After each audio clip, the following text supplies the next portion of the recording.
Quando os primeiros missionários vieram para Alberta, o Canadá, receberam feroz oposição por parte de um jovem chefe dos índios Cree chamado Masquepiton. Mais tarde, ele mesmo recebeu o Evangelho e aceitou a Cristo. Depois de pouco tempo, um membro da tribo Blackfoot matou seu pai. Masquepiton se dirigiu à vila onde morava o assassino e exigiu sua presença diante dele. Ao confrontar o homem culpado, ele disse: "Você matou meu pai, portanto agora você será o meu pai. Você andará no meu melhor cavalo e vestirá minhas melhores roupas." Tomado de grande surpresa, o inimigo exclamou: "Meu filho, agora você me matou." Ele quis dizer que o ódio do seu coração havia sido completamente banido pelo perdão e bondade do índio-chefe.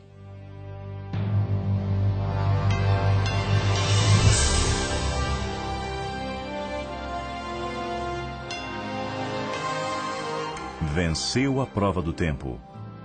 O livro de Deus, a Bíblia, ainda relevante neste mundo complexo. E está escrito, partilhando mensagens de esperança ao redor do mundo.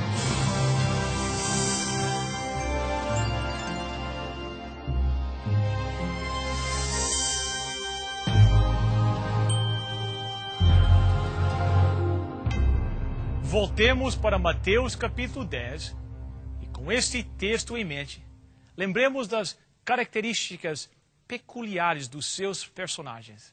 12 homens que literalmente viraram o mundo de cabeça para baixo. Não foram somente heróis por causa de sua coragem, devoção e obediência, mas porque alcançaram o seu objetivo. Eles literalmente estabeleceram a igreja. Eles influenciaram o mundo todo. Eles estenderam o reino. Somente estes 12, sendo um deles infiel e 11 deles fiéis, humildes, pessoas simples como nós. Ouça, que tipo de pessoas Deus usa? Ele usa gente comum como nós. Ele usa os desqualificados. Deus está disposto a aceitar pessoas desqualificadas porque ninguém está realmente qualificado. O Senhor usa líderes fortes como Pedro, que tomam controle, iniciam planos, trabalham com estratégias, confrontam, dirigem o povo e também fazem muita asneira. Ele usa gente humilde, sem maldade, como André, que não buscam aparecer, mas discretamente levam pessoas a Jesus. Ele usa pessoas zelosas, apaixonadas, que realizam tarefas insensíveis e ambiciosos como Tiago. Também usa gente sensível, delicada, que trabalham com amor, crentes íntimos, que buscam a verdade, assim como João. Ele usa descrentes, analíticos, gente de pouca fé, sem visão, pessimistas e inseguros como Filipe. Usam também pessoas que buscam a verdade, honestas, abertas, com mente clara, e que se entregam completamente como Nataniel Bartolomeu, homem de fé implícita e conhecedor, mas ainda assim com um pecado grave como o preconceito. Agora vamos conhecer mais 2 discípulos usados por Deus, Mateus e Tomé. Vamos conhecer Mateus primeiro. Nada nos é dito sobre Mateus e nada nos é dito por ele, exceto algo pequeno em Mateus capítulo 9, verso 9. E é isso apenas que sabemos sobre Mateus. Mateus 9, verso 9. Jesus saiu dali e no caminho viu um cobrador de impostos chamado Mateus, sentado no lugar onde os impostos eram pagos. Jesus lhe disse: "Venha comigo." Mateus se levantou e foi com ele. Quando Mateus coloca o seu nome na lista, no capítulo 10, verso 13, ele diz: Mateus, o cobrador de impostos. E posso acrescentar que nenhum outro discípulo estava associado com esse trabalho. Por que Mateus disse Mateus, o cobrador de impostos? Isso não é algo que traria orgulho. O cobrador de impostos era a pessoa mais odiada, mais desprezada, indigna na sociedade de Israel. E Mateus nos mostra sua humildade genuína e o sentimento de um pecador imerecedor. Mateus era um traidor. Mateus era um ladrão, era um egoísta, um marginal. Ele reconhecia isto. Ele se entendeu, ele era um cobrador de impostos, era algo comum. Ter esta profissão significava que, sendo judeu, ele estava sendo usado pelos romanos para receber taxas dos judeus e enviá-los a Roma. Em outras palavras, essas pessoas trabalhavam para quem os oprimia. Eles eram traidores de primeira ordem. O governo estipulava uma certa importância em taxas a serem cobradas e essa quantia deveria ser enviada a Roma. A partir disso, havia liberdade para o cobrador exigir mais do povo, mais o quanto ele queria. E o resto ele guardava para si. Assim havia suborno e abusos além da imaginação humana. Algo interessante no Evangelho de Mateus. Há mais citações do Velho Testamento do que em Marcos, Lucas e João juntos. Assim, Mateus conhecia o Antigo Testamento. Mateus conhecia a lei de Deus no Velho Testamento. Mesmo assim, não mostra qualquer interesse pelas coisas espirituais. Mas, ao ver Jesus, verso 9, Jesus o disse, segue-me. Ele levantou-se e o seguiu imediatamente. Agora, o que significa isto? Bem, em primeiro lugar, ele deixou sua profissão. Vejam bem, não era o mesmo como os outros. Os outros eram pescadores. Se eles não gostassem de permanecer com Jesus, os peixes estariam sempre disponíveis, certo? Havia redes por toda parte, também barcos, assim. Eles poderiam sempre voltar à pesca. De fato, em São João capítulo 21, todos voltaram à pesca. E o Senhor mostrou-lhes que não podiam mais pescar. Mas quando Mateus deixou aquela mesa, podem crer que o governo romano já tinha alguém em seu lugar no dia seguinte. Não havia chance de volta. E também, agora, ele se identificava com um ser rejeitado também pelo estabelecimento.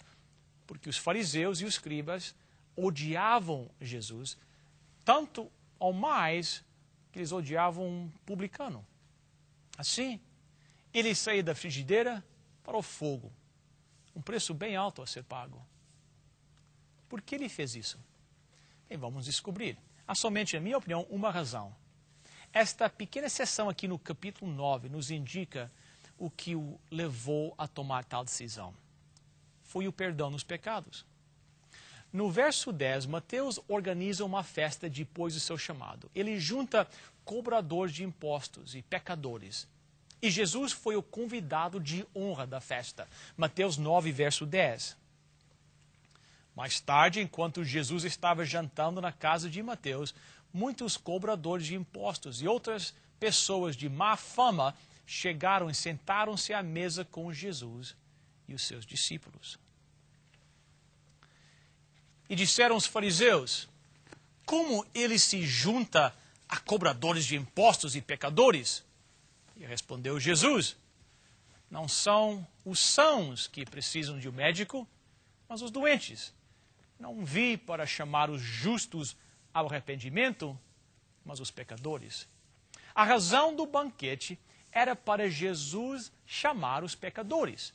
Aqui o ponto principal é a confissão dos pecados, o arrependimento e o perdão.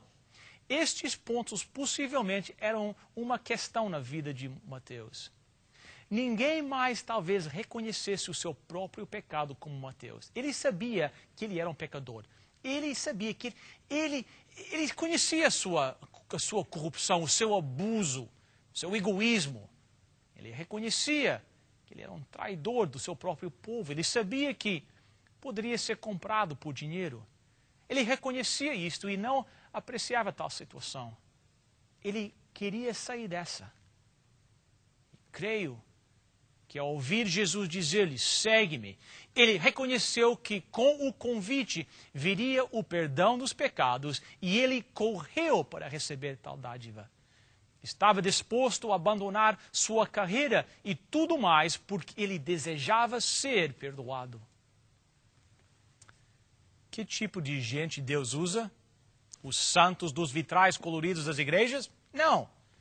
Ele usa vilões, pecadores caídos, as pessoas mais desprezíveis da sociedade, mas que estão desejosos de serem perdoados. Talvez você pense, está bem, mas essas pessoas não podem fazer muito? Ah, não? O que significa, então, escrever o Evangelho que introduz o Novo Testamento? Veja, é hábito de Deus fazer restaurações. Ele toma o desqualificado e o transforma. Este é o seu costume. E creio que Mateus arriscou mais do que os outros pescadores ao seguir Jesus, porque não tinha chances de voltar ao que fazia. Ele era um pecador vil. O que aconteceria se Jesus não o pudesse perdoar? Ele continuaria com o mesmo pecado e, além disso, desempregado. Porém, discretamente, ele deixou tudo. E o seu arrependimento foi genuíno, penso eu, pelo fato de ter demonstrado tanta humildade. Ele era humilde. Ele não tem nada a falar de si mesmo. Nunca menciona os seus talentos, o que ele podia oferecer ao Senhor. O único ponto que quis deixar claro é que Jesus perdoa os pecados. E uma das pessoas que recebeu esse perdão foi Mateus. E seus únicos amigos eram cobradores de impostos e outros pecadores. Assim, aprendemos de sua humildade. Creio que podemos aprender algo mais. Ele tinha sentimento pelos perdidos. Há pessoas neste mundo que sempre são atraídas pelos que estão em necessidade, não é mesmo? Mateus parecia ser um destes. Se alguma vez havia qualquer discussão sobre a possibilidade dos discípulos se envolverem com as pessoas de mau caráter, certamente Mateus lideraria uma parada em direção aos maus, porque ele foi um deles. Um criminoso, rejeitado, odiado, mas que reconheceu o seu pecado e recebeu a oportunidade de crer, e ele acreditou e seguiu o Mestre. Tornou-se um homem discreto e humilde, que amava os rejeitados. Um homem de fé inabalável, que se entregou completamente à liderança de Jesus Cristo. Alguém que conhecia o Velho Testamento e foi usado por Deus para escrever um Evangelho. Agora vamos ao segundo personagem que estudaremos hoje, Tomé. E ao pronunciar Tomé, qual é o primeiro fato que vem à sua mente? O Tomé descrente, que já tem má reputação. Tomé foi melhor do que pensamos. Creio que a maioria das pessoas não entendem Tomé. Só o conhecemos como cético. Nos próximos momentos, aprenderemos fatos sobre Tomé que você, quem sabe, não conheça. Ouça, Mateus, Marcos e Lucas não passam qualquer informação sobre Tomé. Mas João, uma vez mais, sempre sondando o coração humano, nos descortina a vida de Tomé. Em São João, capítulo 11, encontramos 3 versos breves. Jesus se encontra no Rio Jordão, fora da cidade de Jerusalém, onde a pressão havia sido tremenda. Havia uma conspiração para tirar a sua vida. Ele e seus discípulos se encontravam no Jordão. Chega a eles o relatório que Lázaro se encontra muito doente. Isto era sério, porque Jesus amava muito a Lázaro. Jesus deixou o tempo passar até que Lázaro morresse e afirmou: Lázaro morreu, estou contente. Mas como? Como pode estar contente? Por vocês estou feliz, que não me encontrava lá com ele, para que vocês possam crer. E assim ele deu a entender que os discípulos veriam algo que os faria acreditar. Então no verso 15, ele disse: vamos até ele.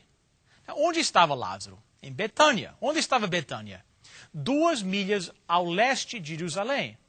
Este foi um anúncio assustador, porque a única coisa que os discípulos conseguiam pensar é isto. Isto é um suicídio. Um verdadeiro suicídio. Não podemos voltar a Jerusalém. Tomé aparentemente entra em cena com alguma direção. Vejamos verso 16. Então Tomé, chamado Gêmeo, disse aos outros discípulos, vamos nós também, a fim de morrer com o Mestre. Podemos encontrar vários pontos aqui. Vemos, em primeiro lugar, uma certa iniciativa. Tomé se levanta e diz, rapazes, vamos com ele também e vamos morrer juntos. Aqui vemos um pouco de pessimismo. Ele estava convencido que Jesus seria morto. E se eles fossem, iam morrer também. Alguns podem dizer que a maior prova de coragem no mundo não é a coragem do optimista. O otimista tem coragem. Sua coragem é baseada no fato do que ele acredita que o melhor sucederá. Mas a maior demonstração de coragem é do pessimista, porque ele espera o pior e está disposto a seguir a si mesmo. Pode ver, Tomé disse, vamos morrer, mas vamos. Muita coragem. Por que estaria disposto a agir assim? Se você o vê simplesmente como um homem sem fé, isso não faria sentido. Por que então teria coragem de ir a morrer com Jesus? Não porque não acreditava nele, mas sim porque acreditava totalmente nele. Se Jesus vai morrer, vamos morrer com ele. Porque a única alternativa seria viver sem ele. Um homem de coragem, um homem amorável.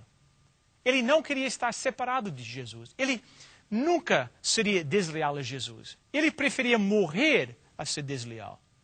Que amor profundo. Vamos a São João capítulo 14, encontramos Tomé uma vez mais. E com a mesma atitude. Jesus aqui passa a mensagem que não devemos ter nossos corações aflitos, devemos crer em Deus, que Ele iria preparar um lugar para os seus filhos e que voltaria para recebê-los para todos estiverem juntos com Ele. Disse, para que onde eu estiver, vocês estejam também. Verso 5. Então Tomé perguntou, Senhor, nós não sabemos aonde é que o Senhor vai. Como podemos saber o caminho? É o mesmo coração, está dizendo, Senhor, não vá a um lugar onde não podemos ir. A ideia para ele de uma separação era um problema. Não gosto do que acabo de ouvir. O Senhor está indo e não sabemos por onde vai, portanto, não podemos ir ter contigo. Seu coração parece estar quebrantado ao falar. Sendo pessimista, acrescenta, nunca encontraremos um lugar. Jesus então diz-lhe, Tomé, eu sou o caminho, a verdade e a vida. Ninguém vai ao Pai, senão por mim. O que Jesus está dizendo a Tomé? Tomé, eu te levarei para lá. Eu sou o caminho, não tema. Não vou para outro lugar e deixá-lo aqui. Podemos constatar o mesmo pessimismo, não é? E vemos também aquele mesmo amor. Vamos ter agora a terceira e última visão de Tomé. São João capítulo 20. Jesus morreu. Sabe o que aconteceu quando Jesus morreu? Tomé disse, eu sabia. Ele morreu e eu fiquei para trás. Ele foi para um lugar e eu não sei para onde ele foi. Eu sabia que isso ia acontecer. E todo o seu temor se tornou realidade. O pior que havia imaginado. Ele sentiu-se traído, rejeitado, abandonado. E estava desmoronado por causa de seu amor. Estava com um animalzinho ferido. Não queria estar ao lado de gente, portanto se afastou. E quando todos os discípulos se reuniram, ele não estava presente. Ele estava tão deprimido, pois ele amava Jesus demais. Ele teria morrido com Jesus, mas Jesus morreu sem ele. Ele queria ir com Jesus, mas Jesus foi sem ele. E agora seu pessimismo tomou conta do seu ser. Ele estava embaixo. São João 20, verso 24. Acontece que Tomé, um dos discípulos, que era chamado Gêmeo, não estava com eles quando Jesus chegou.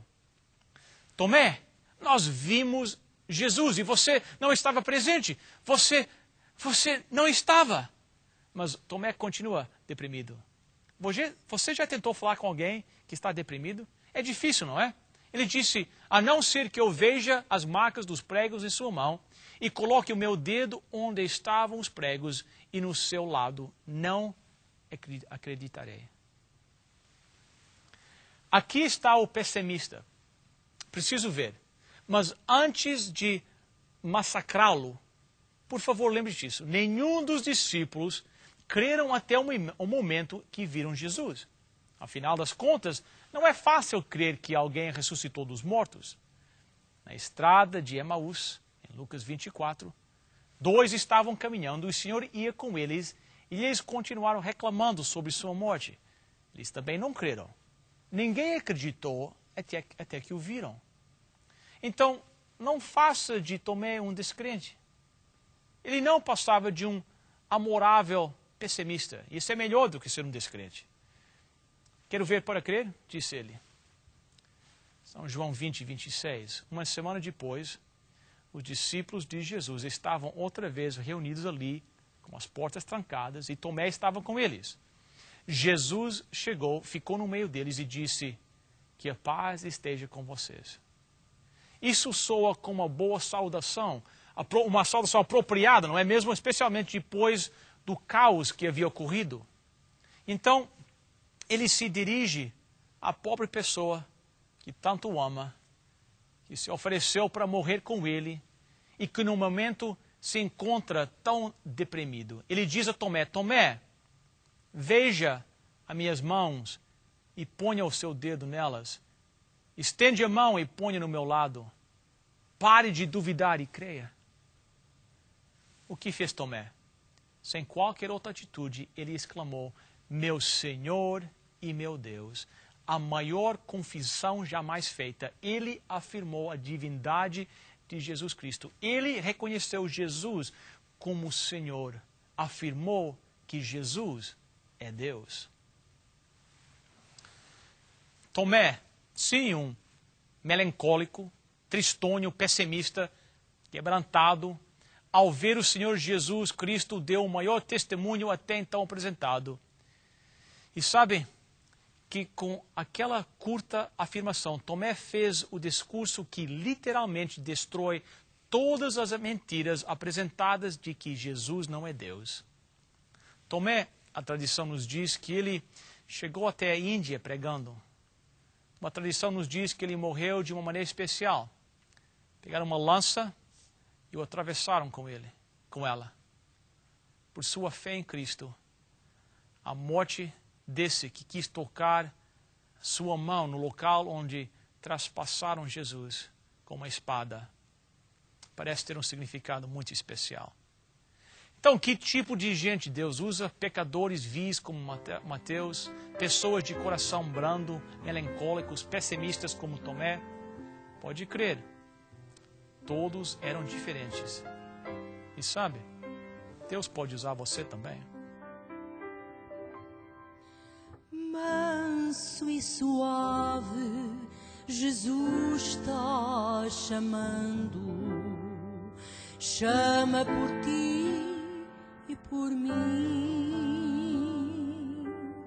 Eis que ele à porta espera velando, vela por ti e por mim. Vem já, vem já, alma cansada, vem já.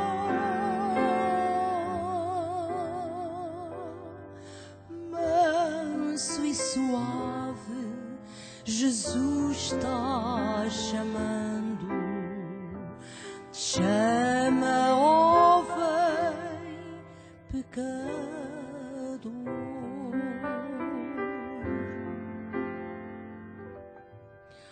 Ó grande amor que Jesus nos tem dado, tem a ti, dado a mim. Veio salvar-nos do tal vil pecado. Veio por ti e por mim.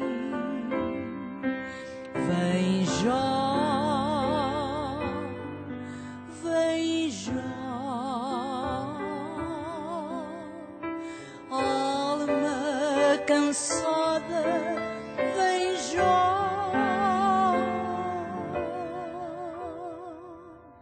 Manso e suave, Jesus está chamando. Chama, ó vem, pecador.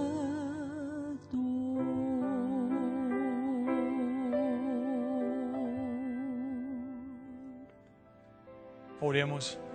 Querido Deus, nós agradecemos as bênçãos que o Senhor derrama sobre nós.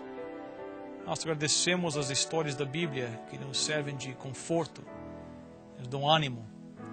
Nós te pedimos nesta hora uma bênção muito especial sobre cada telespectador. Em nome de Jesus. Amém.